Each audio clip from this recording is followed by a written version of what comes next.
Hi everyone, it's Graham again and welcome back to my channel. So today I am here with part 2 of my Agatha Christie book haul. In part 1 I showed you all the recent vintage hardback editions of Agatha Christie's books that I have recently purchased, all of which were from the 1950s and 1960s, which I really want to grow my collection of because some of the older editions of Agatha Christie's books are just lovely. They're so evocative of the time they were published in, the artwork is just lovely, and they're just so quintessentially Agatha Christie. Whenever you see one of the covers, you just think Agatha Christie, murder mystery. Yeah, so there we go. In this video I have another 4 books to share with you. These are not by Agatha Christie, but are either about her, are inspired by her, or yeah, there we go. So before I digress and go off on a tangent again, I shall just dive straight in. So firstly, we have this rather glorious, very 70s in colour, A Talent to Deceive, an appreciation of Agatha Christie by Robert Barnard. Includes a definitive bibliography and filmography. There we go. And it's also faded on the spine, so someone's had that in the sun. Who would do that? But anyway, so this is what this book is about.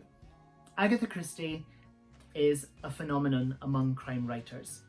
No one else has ever approached her in worldwide popularity.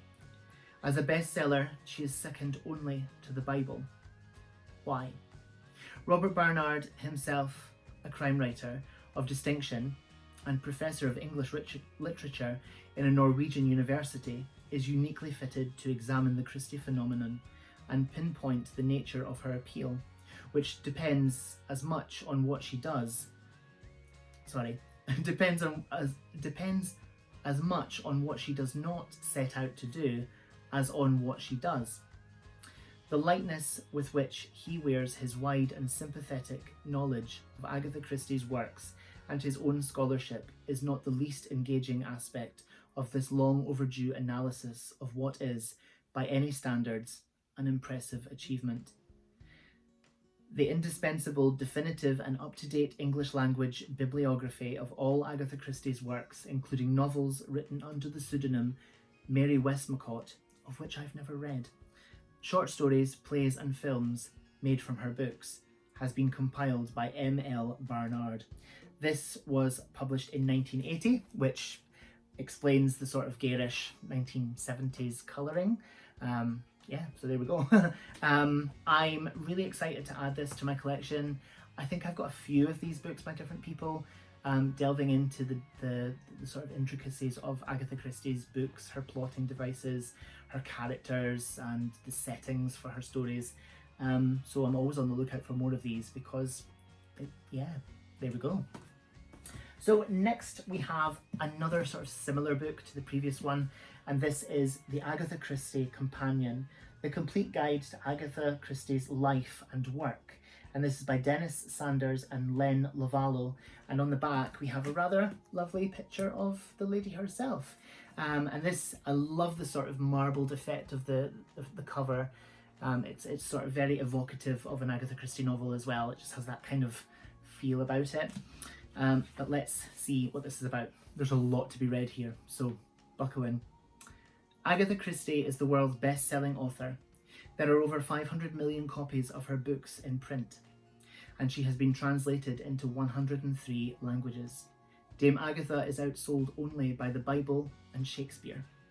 Agatha Christie and her work are equally fascinating, and the companion is an indispensable reference book and a full biography.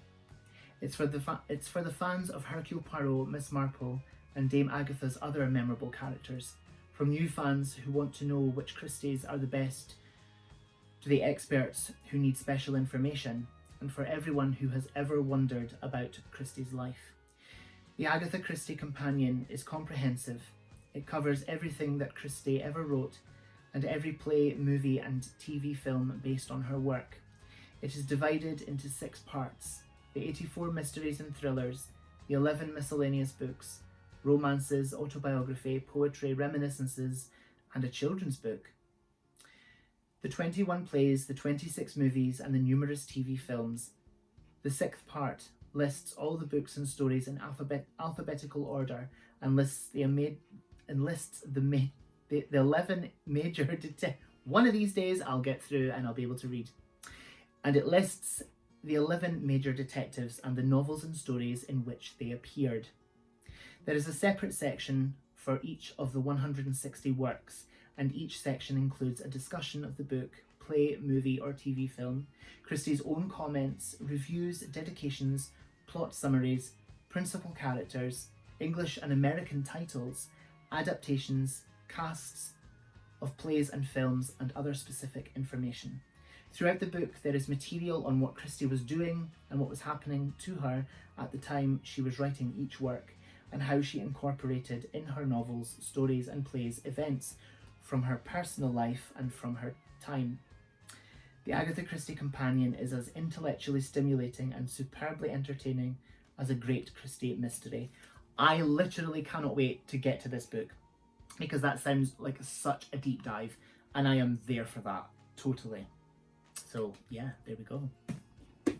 Then, second last one that we have is a book inspired by Agatha Christie. So this is to celebrate the centenary.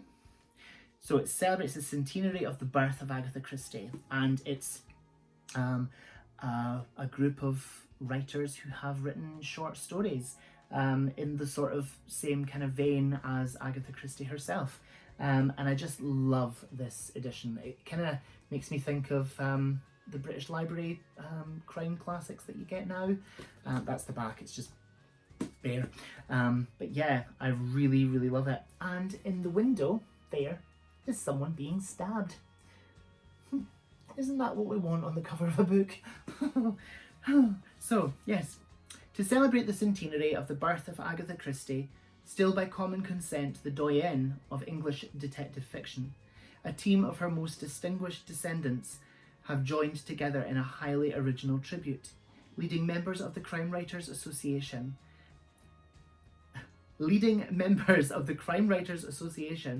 have responded with ingenuity and enthusiasm to the challenge of producing stories set in the golden age between the two world wars and containing many of the essential ingredients to the classic English crime. In detective fiction, murder is no respecter of persons or of places. Here, the vicarage lawn is no safer than the rusting funicular overhanging the Bay of Naples. Okay. The locations range from country house to seaside hotel, from village fete to West End theatre, while the crimes themselves, no less varied, are as bizarre and cunning as anything Hercule Poirot or Miss Marple had to deal with.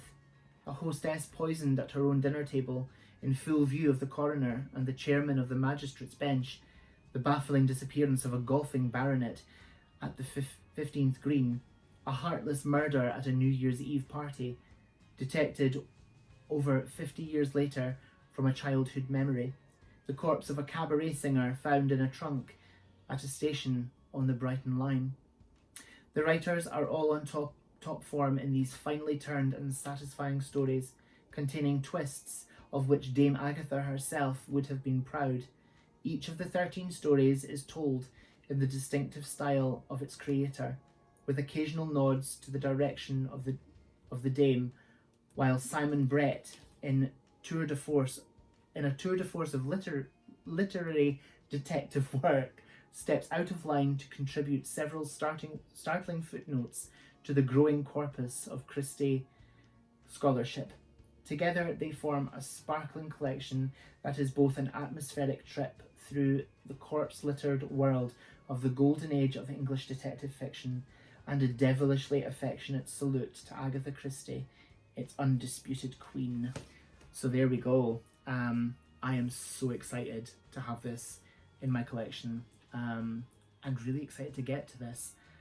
I'm usually not very good with short story collections because they are short, and I feel that by the time they're getting into their stride, they're done, and yeah. But anyway, there we go. Murder mystery stories based upon Agatha Christie. in the style of Agatha Christie, and as a tribute to her. Fabulous. So lastly, I am so excited about this book, and there is one person to blame entirely, and I'm happy that they are to blame for it. I'm happy that the fact they have this book made me get it, because yeah, I think it's gorgeous. And it is Tom Adams' Uncovered, The Art of Agatha Christie and Beyond. So Tom Adams was very famous for his illustrations of Agatha Christie novels in the 60s and 70s. Namely, I think the Fontana editions, and they're all these sort of very vivid kind of paintings of objects, things, people. Let's get some. Oh, that's quite something. There we go. So those are the covers for A Caribbean Mystery. So that's this one here, and then that's also A Caribbean Mystery. So these are both for A Caribbean Mystery. There we go. They're so vivid, they're so colourful, they're really dark, and whenever you see one of these, you automatically think of Agatha Christie, obviously because they are her the artwork for her books. But yeah, that is Passenger to Frankfurt, which I've told isn't one of her best novels. I haven't read it, but let's find another, because there are some really gorgeous ones. Let's see. Okay, so this one here is A Murder is Announced. That is a brilliant book, and the artwork is just fabulous. But yeah, I'm so excited to have this in my collection. The Agatha Christie covers painted by Tom Adams constitutes probably the most famous body of paperback art ever produced by a single artist. Between A Murder is Announced in 1962 and Miss Marple's Final Cases in 1979, Tom was commissioned by Fontana in the UK and Pocketbooks in the USA to paint covers for almost every Agatha Christie book, totaling around 150 different paintings over 2 decades. They have been reproduced in many languages all over the world, defining the style of paperback artwork throughout the 60s and 70s and influencing a generation of artists and designers ever since. Tom's unique interpretations of the themes and stories in the book have left an indelible mark on those who read the editions, and they are now highly sought after by fans of both Agatha Christie and Tom Adams. And Agatha Christie is only half the story. Tom was also producing art for other publishers, including an iconic series of Raymond Chandler covers and some brilliant jackets for books by John Fowles, The Collector, The Magus, or is it Magus? I'm not sure. The French Lieutenant's Women, Patrick White, The Vivisector, David Story, Seville, Peter Straub, Ghost Story, and Kingsley Amis, his James Bond pastiche, Colonel's Son. Tom Adams' Uncovered is a showcase of the artist's best work from a career spanning more than 50 years.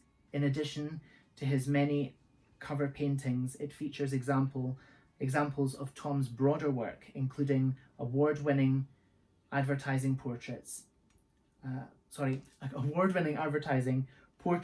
album covers, poster prints, and his work on the films 2001: A Space Odyssey, Flash Gordon, and Life Force, with captions by Tom and a commentary by the Agatha Christie historian John Curran, and concluding with previously unpublished Agatha Christie paintings. This book is a treasure trove for both crime fans and art lovers, and a fitting celebration of one of the world's finest cover artists. And let's see what's on there. So yeah, it's just the front cover reproduced again. But I'm so excited to have this in my collection. I'm so excited to... Oh, hang on, there's something on the back. Ah, okay, so that's exciting. So on the back we have the artwork for Death in the Clouds, which is this giant wasp attacking a plane. Yeah, they were almost very kind of like acid trippy. The artworks of Tom Adams, like things like that.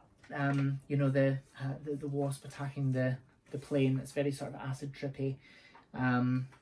Yeah, let's find another one that's quite sort of trippy looking. Bear with me a second. So this one is Taken at the Flood. Another one that I have not read, but it's very trippy, and that's what I love about it. But then I suppose it was the 60s and 70s, and things were kind of trippy then.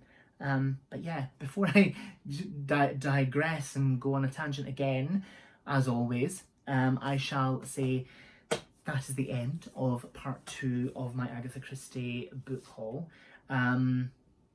There will be more, because I do plan to collect a lot more of these books. But yeah, there we go. So for the time being, thank you so much for watching. Whatever you're doing, I hope you have so much fun doing it. Whatever you're reading, I hope you love it. Stay fabulous, be amazing, be yourself, stay safe, and I'll see you again soon for another video. Bye bye.